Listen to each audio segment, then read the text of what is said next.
देखिए, आज का जो विषय है importance of inclusive education and benefits, role of teachers in special education and challenges.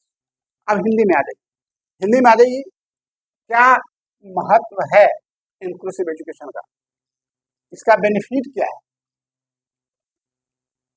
Teacher का इसमें क्या रोल है समवेशी शिक्षा में, और क्या क्या चैलेंज है? एकदम ध्यान से आप लोग देख लीजिए, सिर्फ सुनते जाइए। कथा जैसे सुनते हैं ना सत्यनारायण स्वामी का, तो कथा सुनिए, पर इस कथा में प्रसाद नहीं मिलेगा। सत्यनारायण स्वामी कथा में प्रसाद मिलता है, इस पे नहीं मिलेगा। तो सबसे पहला इम्पोर्टेंस, क्या महत्व है? महत्व यह है कि सभी बच्चों को समान शिक्षा का अवसर मिलता है, क्योंकि सब एक साथ मिलजुल करके पढ़ते हैं। उसमें दिव्यांग और समान यानी गैर दिव्यांग दोनों प्रकार के बच्चे बैठ करके पढ़ते हैं, जिसके कारण उसमें भेदभाव मिट जाता है। ये हिंदू है, मुस्लिम है, ये ब्लाइंड है, ये डेफ है, ये चलता नहीं, देखो बेटा ये बोलता नहीं, ऐसा कुछ नहीं होता है। और इक्वल। इसके बाद आत्मविश्वास, जब ये समानता होती है तो उसमें एक आत्मविश्वास बढ़ता है, आत्मसम्मान बढ़ता है और आत्मनिर्भरता हो जाती है कि हम भी कुछ कर सकते हैं। सहयोग, एक दूसरे को सहयोग करने की भावना, सहिष्णुता और सम्मान करने की भावना विकसित हो जाती है। प्रत्येक बच्चे की क्षमता जो है ना और प्रतिभा का विकास होता है। साथ ही साथ सामाजिक समावेशन और तो और क्या है, राष्ट्रीय एकता को बढ़ावा मिलती है। उसके बाद आरटी, राइट टू एजुकेशन जो है, इसकी समानता मिलती है और इसके सिद्धांत जो है बहुत काफी मजबूत होते हैं, जो राइट टू एजुकेशन में बताया गया है। साथ साथ समाज में जो है आपका सकारात्मक सोच और स्वीकारता बढ़ जाती है और एक न्यायपूर्ण, सम्मान और समावेशी समाज का निर्माण होता है कि सब कोई बल्ले बल्ले हो जाते हैं। सच मायने में कहा जाए तो इसका महत्व यह है कि समावेशी शिक्षा का महत्व इस बात में है कि बिना भेदभाव समान अवसर शिक्षा माने गुणवत्ता शिक्षा और समान सहभागिता के साथ विकास करने का सभी को अवसर मिलता है। अब सेकेंड पॉइंट आपका है, यहाँ पे देख लीजिए, बेनिफिट। बेनिफिट्स क्या है? तो बेनिफिट आप जान रहे हैं कि सभी बच्चों को एक साथ पढ़ने का अवसर मिलता है। ये बहुत अच्छा बात है भाई। गरीब हो, हाँ, बड़ा बड़ा स्कूल में चले जाइए तो आपके बच्चे का एडमिशन नहीं लगता है ना। ना, आप तो 50,000 महीना कमाता है, यहाँ तो 5 लाख महीना कमाता है, DCSC का बच्चा पढ़ने आता है ना। वैसा नहीं होता, सब एक समान। दूसरी बात, दिव्यांग गैर दिव्यांग दोनों मिलाकर के पढ़ाते हैं, एक बेनिफिट है। आत्मविश्वास, सम्मान और आत्मनिर्भरता का विकास हो जाता है। वो सोचता है कि हम भी बराबर है, हम भी कुछ कर सकते हैं। भेदभाव अब पूर्वाग्रह का कोई शिकार नहीं होता। अभिभावक का विद्यालय में सहभागिता बढ़ जाती है। अभिभावक भी एक दूसरे से अपने सम्मान समझने लगते हैं, चाहे वो लेबर कैटेगरी को हो, ऑफिसर कैटेगरी को हो। इसके बाद शिक्षा के अधिकार, जो राइट टू एजुकेशन है, उसका सिद्धांत का 100% अनुपालन हो जाता है, जो उसका है। अब देखिए, अगर परीक्षा में आ जाए कि इंक्लूसिव एजुकेशन में महत्व क्या है और 1, 2 या 3 नंबर का आ जाता है, तो चुपचाप उसमें लिख दीजिए, कुछ करने की जरूरत नहीं। सामाजिक शिक्षा का प्रमुख लाभ यह है कि सभी बच्चे बिना भेदभाव के समान अवसर के साथ और गुणवत्तापूर्ण शिक्षा, समावेशी समावेशन और समग्र विकास के साथ एक साथ पढ़ाई करते हैं। ये बहुत बड़ी जो है आपका इसका बेनिफिट्स है, लाभ है। अब आ जाइए रोल ऑफ टीचर।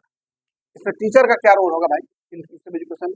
समावेशी शिक्षा में शिक्षक का भूमिका बहुत बड़ा रोल है, बहुत बड़ा रोल, एकदम निश्चित रूप से मेन तो उसी का है। और अगर आप ज्ञान देने वाले ही ज्ञानहीन हैं तो समझिए कैसे ज्ञान होगा, बच्चों को मिल पाएगा? नहीं मिल पाएगा। तो देखिए, सबसे पहला है कि सभी बच्चों को समान, समान मतलब इक्वल, सम्मानपूर्ण, इज्जत के साथ, ठीक है, व्यवहार करना, सबके साथ अच्छा व्यवहार करना। छोटा है बड़ा कैसे हैं ये? आप देखते हैं कि लोग नदी तालाब को पूजा करता है, पेड़ पौधा का पूजा करता है। आप तो सजीव हैं, छोटा है तो क्या है ना।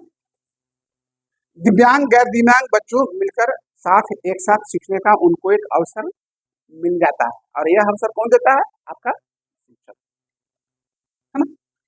इसके बाद समावेशी भेदभाव रहित कक्षा वातावरण। शिक्षक क्या करते हैं कि कोई किसी को इंफीरियरिटी कम्प्लेक्स या कोई ऐसा नहीं है कि चल नहीं सकता, बोल नहीं सकता है, एक दूसरे को कोई अवहेलना नहीं कर सकता है। तो ये काम किसका है? उस क्लास में जो शिक्षक है। इसके बाद टीएलएम। टीएलएम का फुल फॉर्म बताइए बाबू आप। टीएलएम, टीएलएम आप पता है बेटी? नहीं पता हो, याद कर लो, पक्का याद कर लो, बता दीजिए आप। Teaching learning method. कितने लोग बोलते हैं टीचर लर्निंग मेथड? ध्यान रखिएगा, ये टीचर लर्निंग नहीं है, क्या है? Teaching learning material. Teaching learning material, इसको शुद्ध हिंदी में आप कह सकते हैं शिक्षण अधिगम सामग्री। टीचिंग, शिक्षण, लर्निंग, अधिगम, मटेरियल यानी सामग्री। तो हिंदी में इसको बोलेंगे शिक्षण अधिगम सामग्री, टीएलएम। और सहायक उपकरण, असिस्टिव डिवाइस। असिस्टिव डिवाइस सहायक उपकरण क्या है कि शिक्षक क्या करते हैं क्लास में कि अगर चेयर बैठलैक नहीं है तो बैठलैक चेयर देंगे, उसके एडजस्टेबल। जो नहीं सुनता हियरिंग एड देंगे, जो नहीं चलता बैसाखी देंगे, व्हील चेयर देंगे। अभी तो बहुत आप आए थे उसमें, बहुत सा व्हील चेयर, 10-12 लाख का व्हील चेयर ट्रस्ट आप थे उसमें, उस प्रोग्राम नहीं आए थे? कहाँ, कई बार गए थे? इस जीवन में 3 गवर्नर आए, डिस्ट्रिक्ट जज आए, डीसी साहब आए, प्रेसिडेंट ऑफ इंडिया आई, लेकिन जो कार्यक्रम उस दिन हुआ था वो कार्यक्रम कभी नहीं, क्योंकि यह बांटने वाला कार्यक्रम था और अथाह बांटा गया। बट ठीक है, जीवन संस्थान नहीं बांटी है, भारत सरकार बांटी है, राज्य सरकार बांटी है, एक किसी के सहयोग से बांटा गया है, लेकिन कार्यक्रम तो आपके द्वारा हुआ। कार्यक्रम तो जीवन संस्थान के द्वारा। बहुत आनंद आया, बहुत नाम हुआ, बहुत। इसके बाद बच्चों को प्रगति का मूल्यांकन करना किसका काम है? टीचर का। तो ये भी टीचर की बहुत बड़ी भूमिका है। अभिभावक और विशेष शिक्षकों में या अन्य जो सहयोगी हैं जैसे एसटी, पीटी, ओटी, उन सब में समन्वय बनाना, वो क्या काम है? शिक्षक का काम है। इसके बाद समष्टि शिक्षा के प्रति सकारात्मक दृष्टिकोण रखना, कि सब समष्टि होकर के चले तो बहुत अच्छा है, क्योंकि सभी बच्चों का कक्षा और विद्यालय की गतिविधि सक्रिय रूप से शामिल होता है, जिसमें शिक्षक की बहुत बड़ी भूमिका होती है। बिना शिक्षक की भूमिका नहीं हो सकता है। आज हम चाहते तो क्लास नहीं ले सकते थे, क्यों? अभी हम लोग का क्लास डिस्टर्ब है, लेकिन ऐसा क्या है? अदर क्लास इज देयर, हम पढ़ाई क्यों डिस्टर्ब हो जाए? हम सिस्टम से चल रहे हैं, हमारा कोर्स खत्म होना है, और अगर सिस्टम से हम नहीं चलेंगे तो हमारा कोर्स खत्म नहीं होगा, फिर आपको जानकारी नहीं मिल पाएगी। हो सकता है कोई गुण चीज आपको न बता पाए, इसलिए क्लास कभी बंद नहीं। जितनी क्लास बंद होना चाहिए उतनी ही होना चाहिए, हद से बाहर नहीं। बेवजह क्यों बंद करें? कल पूर्णिमा है, कल गुरु पूर्णिमा है, लेकिन हम क्यों क्लास बंद करें? जरूरत है साहब, लोग पूजा पाठ सुबह में करेगा, पूजा पाठ करके आ जाइए। फिर इसके बाद अब क्वेश्चन आ जाए कि भाई शिक्षक का क्या रोल है समाज शिक्षा में? 2 या 3 नंबर का, 1 नंबर का, तो चुपचाप लिख दीजिए। समाज शिक्षा, शिक्षक की भूमिका जो है बच्चों को समान अवसर देना, सहयोग देना, आवश्यकता अनुसार उसको शिक्षण देना, शिक्षण सामग्री उपलब्ध कराना, स्किल डिवाइस उपलब्ध कराना, वह अन्य सारी जिम्मेदारी ये सारी का सारी क्लास टीचर का होता है। तो इंक्लूसिव एजुकेशन में शिक्षक की यही भूमिकाएं बनती है। एकदम बहुत जरूरी, सही कहा आपने। पढ़िएगा तब ना, खाइएगा तब ना मोटाइएगा, खाइए के नहीं मोटाइएगा, तो पढ़िएगा तो ना बोलिएगा, पढ़वे नहीं करिएगा तो क्या बोलिएगा? वो पढ़ती हैं तो बोलती हैं। आगे देखिए, चैलेंज है भाई, चैलेंज तो ही है, यही चैलेंज है ना। अभी क्लास रिपेयरिंग हो रहा है, छोड़ो हटाओ, आज क्लास ऐसा नहीं है, नहीं नहीं, आप भाड़ा लगा के आए, आप अपना बाल बच्चे हस्बैंड को छोड़ के आए, ये घर परिवार को छोड़ के आए, तो आप लोग किस मकसद से, मकसद की पूरा होना चाहिए। हम बहुत बड़ा नहीं, कुछ भी तो पढ़ना, 1-2% ज्ञान लेके तो हम जाए, हम खाली क्यों जाए? तो चैलेंजेस है। तो क्या चैलेंजेस है? सबसे बड़ी बात है विद्यालय में संसाधन और सहायक उपकरणों की कमी। सभी जगह दिव्यांग जनों के सारे सुविधाएं सभी स्कूल में अभी नहीं है। इसके बाद क्या है? प्रशिक्षित शिक्षकों की कमी। कहाँ स्पेशल टीचर मिल रहे हैं? जो टीचर है वो सब तो बहाल हो जा रहे हैं, स्पेशल टीचर मिल रहे हैं, इसलिए और स्पेशल टीचर की आवश्यकता है। और कई एक स्पेशल टीचर ऐसे हैं जो सर्टिफिकेट लेने वाले, तो जो सर्टिफिकेट लेने वाले हैं वो फिर सरकार से पैसा लेने वाले बन जाते हैं, और फिर पैसा लेके खाने वाले बन जाते हैं, और फिर खा पी करके ऊपर चले जाते हैं। इसके अलावा उनका कोई काम यहाँ नहीं रहता है। तो आप क्या करिए कि आप सर्टिफिकेट लेने वाला मत बनिए। सर्टिफिकेट लेने वाला नहीं बनिएगा तो फिर नौकरी लेने वाला भी अपनी बनिएगा। आप क्या बनिएगा? नौकरी देने वाला, जैसे हम, समझ गए जी। उसके बाद क्या है, तो इसके लिए आपको क्या करना पड़ेगा? रग रग में ज्ञान को समाना होगा। भवन, शौचालय सारा एक्सेसिबल। एक्सेसिबल मीन्स वहां दिव्यांग लोग आ जा सके। कई एक घोड़ ऐसा है जहाँ दिव्यांग लोग जा ही नहीं सकता है, सीढ़ी कैसे चलता है? नहीं चले। रैंप होना चाहिए, नहीं रैंप हो तो लिफ्ट हो। जहाँ मल्टी स्टोरेज बिल्डिंग है, बड़ी कक्षाएं जो होती है, बड़ी कक्षाएं को छोड़ करके छोटी कक्षाएं का संचालन होना चाहिए। क्यों? इसलिए क्योंकि अब खान सर पढ़ाते हैं, ओझा सर पढ़ाते हैं, इन लोग के यहाँ 500 हजार हजार बच्चे पढ़ते हैं, तो सभी पर पर्टिकुलर ध्यान देंगे? नहीं देंगे, संभव नहीं। लेकिन जहाँ कम बच्चे होंगे हमारी नजरें सभी पर पूरे पड़ेगा और सभी का नाम याद रखेगा। तो ये भी है, चैलेंज है कि बहुत सारे विद्यार्थी होते हैं जिसके कारण शिक्षक का ध्यान पर्सनली उस पर जा नहीं पाता। दिव्यांग बच्चे पर नकारात्मक सोच बहुत लोगों का है, और यार लंगड़ा पढ़ा के क्या करोगे? बचपन पढ़ाओ, जो अच्छा है डॉक्टर इंजीनियर बनेगा, कल बुढ़ाने में खिलाएगा, देखेगा, ये क्या करेगा? तो भार है माथा, नहीं ये सोचना होगा। हाँ, लड़की जाएगी तो पढ़ने के लिए, हैं? तुम लोग सुषमा से पुल पार होता है लड़की सब? अब तो पुल बन गया तुम्हारे यहाँ, नहीं? हाँ, तो पुल बन गया, पुल बन गया, नहीं नदी में पुल बन गया, सुषमा से नवादा पुल बन गया, तो बहुत अच्छा हो गया। पहले लोग नदी भूखे जाते, आएंगे कभी, आएंगे कभी, आएंगे सुषमा, आएंगे। तो देखिए, अब संसाधन सरकार बढ़ाई है तो सुविधा हुआ है, हम तो पहले नदी में पार होगा, कौन लड़की जाएगी पढ़ने के, है ना? लेकिन आपका सिस्टम तो हाई स्कूल वगैरह सब है, आप लीक सभी जगह तो नहीं है ना, आज भी कई जगह हमारे यहाँ नहीं है। इसके बाद लचीले पाठ्यक्रम और उपयुक्त शिक्षण सामग्री होना चाहिए। हम कैसे पढ़ाएंगे जो आपके मन में घर करेगा, आपके मन पढ़ने का करेगा और वह आपके मस्तिष्क में सेट हो जाएगा। साथ ही साथ व्यक्तिगत आवश्यकताओं के अनुसार शिक्षण हो सकता है। हम जो बता रहे हैं शायद पहले सब जानते हैं, तो आप लोग जानते हैं तो फिर दूसरा की बताएं। विशेष शिक्षकों, चिकित्सकों और अन्य विशेषज्ञों के साथ समन्वय सब कोई नहीं कर पाता है। आप देखते हैं ना, हम भी पढ़ाते हैं, गणेश जी पढ़ाते हैं, प्रियंका रानी पढ़ाती है, हमने कभी के बाहर से एक दो लेक्चर को, गेस्ट लेक्चर को बुला लेते हैं, और जो हाईली टैलेंट होता है डॉक्टर, साइकोलॉजिस्ट है, ऑडियोलॉजिस्ट, क्यों?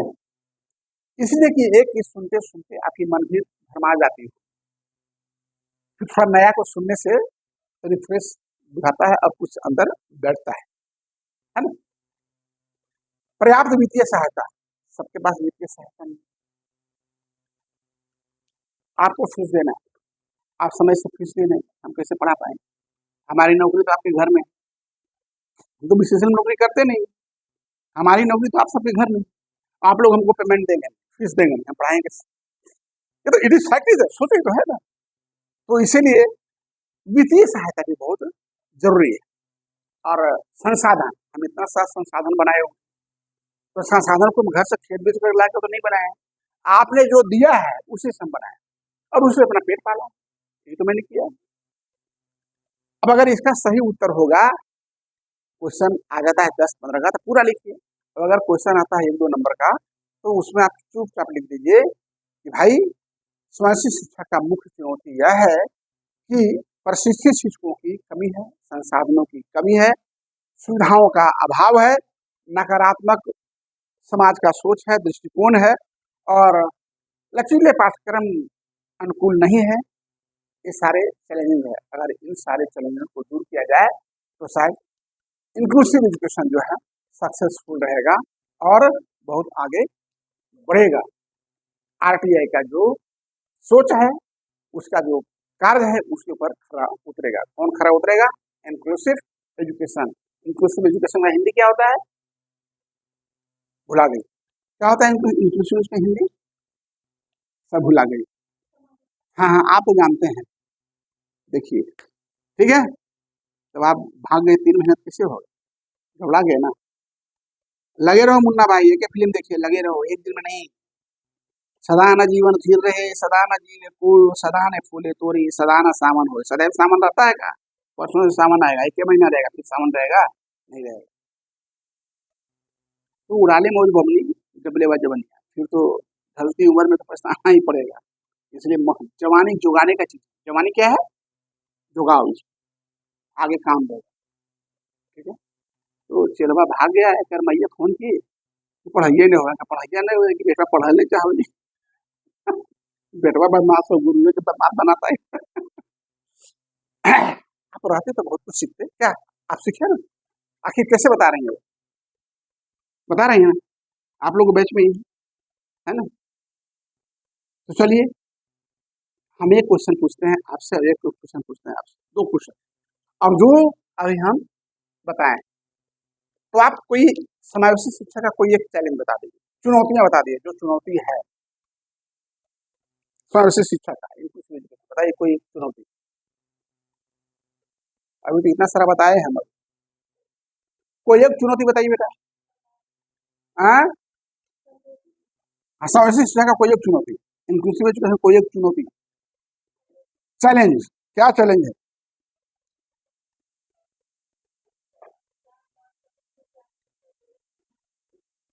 तो ये तो चुनौती नहीं तो अच्छी चीज है ना।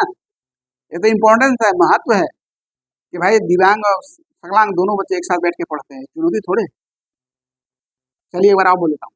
चुनौती यह है कि सभी जगह संसाधन नहीं, सभी जगह रैंक नहीं है, सुविधाओं की कमी है, संसाधनों की कमी है, एप्रोप्रिएट टैलेंट नहीं है, एक चैलेंज है।